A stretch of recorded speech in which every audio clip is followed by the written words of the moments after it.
Hey everybody, in today's video I'm going to be going over update 1.06 and we have a bunch of changes here.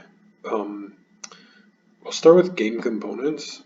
So a couple of new game components, and as usual game components are only available for new games that you start after the update is released.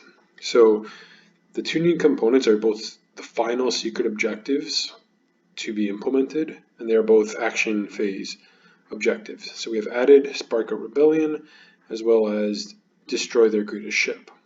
I'll show them in game.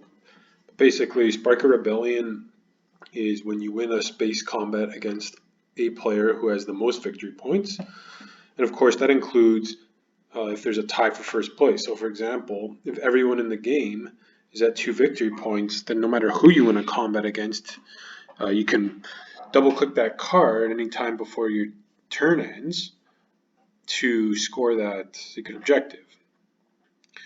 And this includes, like, if you're the defender in the battle, you have until the end of your next turn, right? Because it's not currently your turn, so to avoid timing window abuse, we give that big window there to score. Then we also have destroy their greatest ship.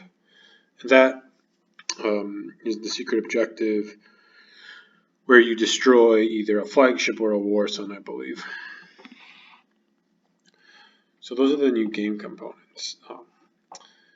Now I'd say the biggest part of this update is the new features, and rather than read them over here, I'm going to go over the main ones in game, and then I'll let you guys read over the bug fixes on your own if you want. Nothing too major, but they are good fixes to have. So let's go ahead and jump into a demo game, and we'll illustrate the kind of improvements, I guess you would call them, to the game here. So, okay, we're playing here. It's our turn to perform an action. We are Alice. We are the L1Z1X MindNet. And the first new change that I want to go over is we've added some more functionality to the undo feature. So if you've been playing the app for a while, you'll remember that there currently is one part of the game that you can undo, and that is system activation. So what we've now added in is the ability to undo activating a strategy card as the user of the primary ability. There is one exception to this, and that is the politics strategy card. And I'll go into the reasoning behind that in a second. But for now, let's go ahead and see what happens if we do something like activate as an action the leadership strategy card. So as usual, we double click our strategy card and we confirm our choice that we're going to play leadership. Now the first thing you'll notice is that the undo button surfaces here. And that's because just by activating leadership, we haven't really done much to alter the state of the game. And I think the biggest reason too is because I've gotten a lot of good feedback here that it could be the case that you might have like mentally or just somehow miscalculated how much influence you think you have. And only once you get maybe to the resolve strategy screen and you start clicking around, you realize that you might have miscalculated. And so then you're like, oh, I thought my home planet maybe had 3 influence and I could gain that extra token, and I don't want to do this anymore. So you don't have to undo anything except for clicking the undo button. And then we'll just undo our last action, confirm our choice, and we'll get this prompt that says the activation of leadership was undone by us. And we can see that the turn display now asks us to perform an action again. And the game log shows us that the activation of leadership was undone by Alice, which is us. So now if we were to go back into leadership, all our previous selections have been automatically reset. And again, if we wanted, we could divvy up the tokens as we see fit. Where the undo ceases to exist is as soon as we decide to click that green check mark and confirm our selection, the secondary abilities are completely non-undoable. And that's for obvious reasons. So yeah, primary activation of the strategy cards is undoable. Now, I said before that the only exception to this is politics, and you might be wondering why politics. Well, the thing is, with every other strategy card, when we activate it, no new information is revealed to anybody. However, when we activate politics right away, before choosing anything, the player is going to be able to see what those top two agendas are.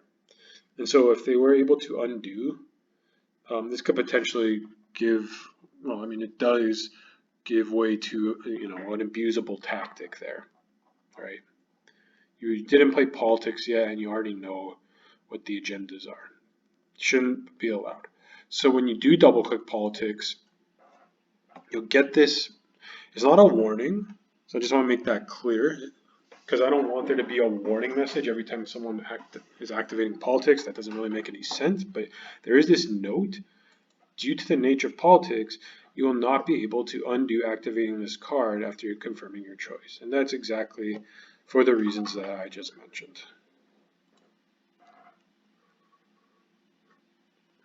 So every strategy card except politics, you can now undo via the undo button, as long as you haven't confirmed your selections, right? So if you're doing technology, as long as you haven't confirmed research, you can undo that. Construction, as long as you haven't confirmed which two structures you want to build, you can undo that. Yeah, but just to emphasize, you can't undo, like once you make your selections, you can't undo it, you can't undo politics. Okay, I would consider that one of the biggest features of this update. The other big feature, maybe even bigger and better, is we've added some timing window optimization to system activation. And we've gotten, again, great feedback from our user base on this, which is there's a lot of cases where if you activate an opposing player's system, there's going to be circumstances where other players, assuming no action cards or abilities have been played, other players just will never have the option to do anything, right? And regardless of this, the app would still loop through them, and especially in an asynchronous game setting, this could cause, over time, it causes a lot of delay. So what we've done is we've optimized this for the app to specifically account for, if no abilities have been played yet, it's only going to ask players who could possibly do something to respond or pass. So for example, I'm going to activate up here Charlie's home system. Now Charlie has units in his home system, so there are cards where that can be played in this case. No command tokens. So really when we think about this, Bob, unless either Alice or Charlie plays an action round, plays an ability like an action card, Bob should not be involved in this timing window. So let's see that now. So we activate Charlie's home system, and right now we're obviously the first person as the active player to be prompted to resolve an ability. So for example, if we had it, we could play flank speed. But let's not, so we'll pass. Now you'll notice, okay, Charlie has units in the active system, waiting for Charlie. So in another tab, I'm going to pass Charlie, and now you'll see that we've completely skipped Bob, and we're at the choose units to move. And so that's what I'm talking about with the new improved efficiencies, I guess you could call them, to the timing windows. So that's I'll undo that here. So that's the other big part of this update. I think it's going to go a long way in saving time in asynchronous games, and even if you are playing in a live setting, you know, you don't have to worry about passing on things you have no option for. But I will emphasize that currently this only exists for system activation. If we go back to the update notes, you can see optimize system activation timing window, right? And it talks about specifically here some of the situations, right? So if you're the active player, if you have a unit or command token in the active system, or if you have Minister of Peace agenda, right, and you have a unit there that doesn't belong to the active player, then those are the cases where you will be asked. So yeah, those are the main parts of update 1.06. Oh yeah, I was gonna show you guys the secret objectives really quick, so I'll do that.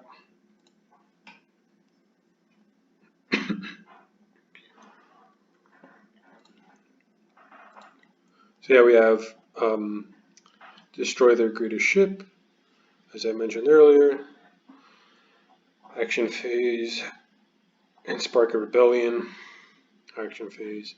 And with that, I believe we have every objective now included, I want to say, in the game. Alright, so I'll leave the rest, the other minor details, up to you guys to explore in the Updates tab if you wish. Otherwise, thanks for watching.